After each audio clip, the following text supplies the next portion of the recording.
What's up, guys? Tallbrick Studios coming at you with another LEGO Star Wars review video. Today we are talking about 75444 ATRT Attack.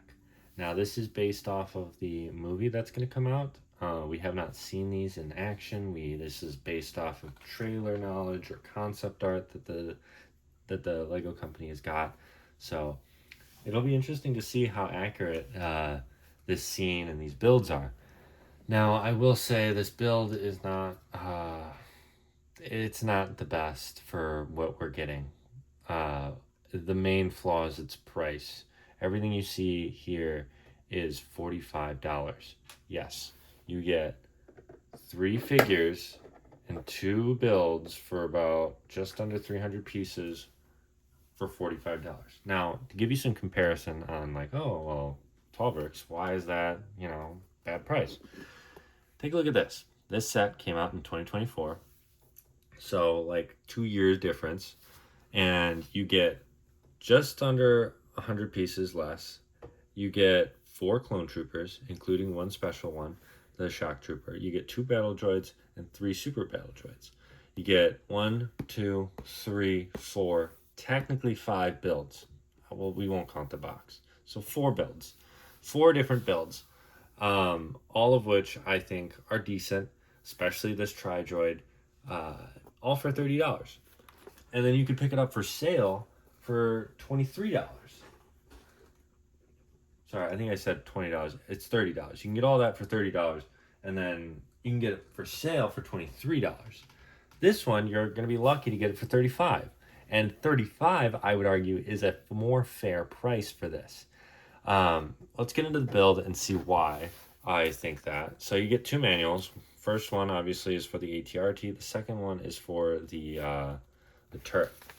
I do like when LEGO puts in builds like the turret or like fortifications or something like that.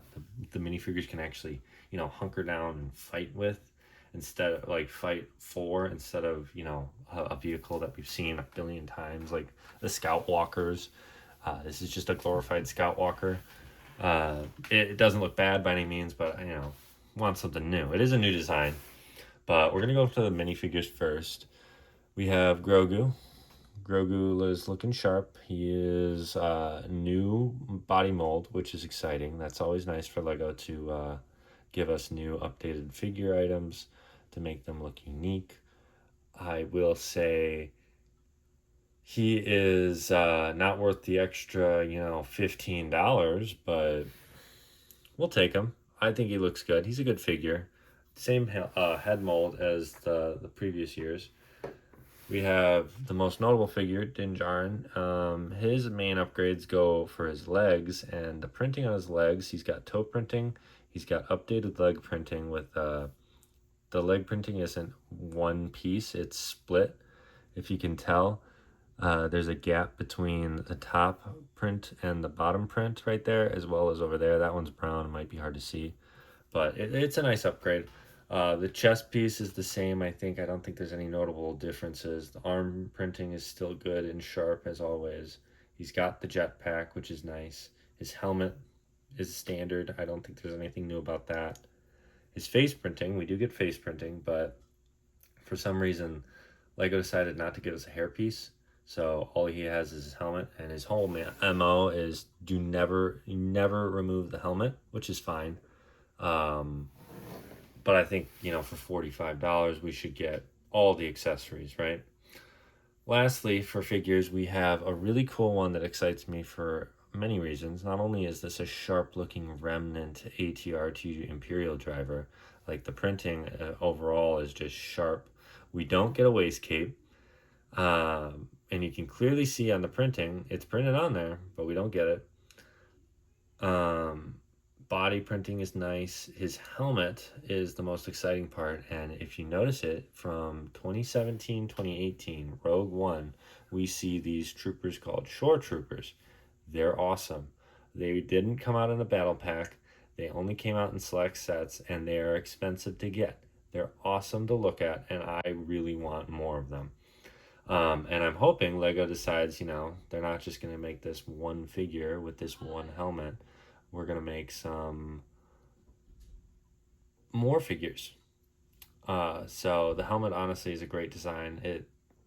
I am excited to see what other figures, what other Imperial figures we will see in this movie. So always excited. His face printing is normal. His blaster is fine. And then onto the builds, we have the ATRT itself. I do think this is a nice design. It's a little different than what we're used to. Size wise, I think it looks good.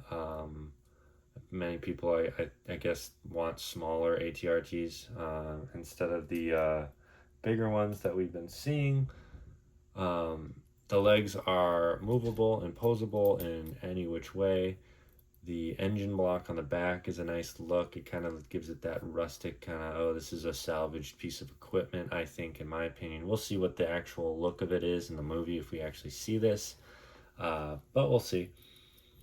The turret, honestly, the guns are my biggest gripe. But, I mean, they got to fit playability in here somewhere. Their stud shooters are, their biggest playability function. They work. They do work.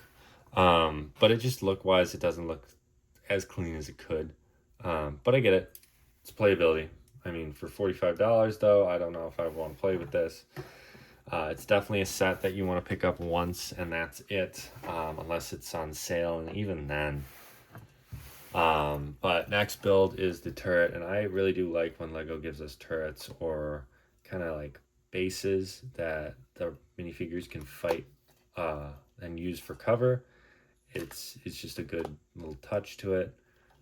It does have a 360 rolling turret head, which is nice. Its main turret, in my opinion, is a little too big. It's got the same stud shooters. Doesn't look as bad as, that, but still not my favorite look. It just looks huge compared to the minifigure. I wish they would have just went for a closed top. I guess you can make it work. Just my personal opinion. Let me know what you think, if I'm being over dramatic or not.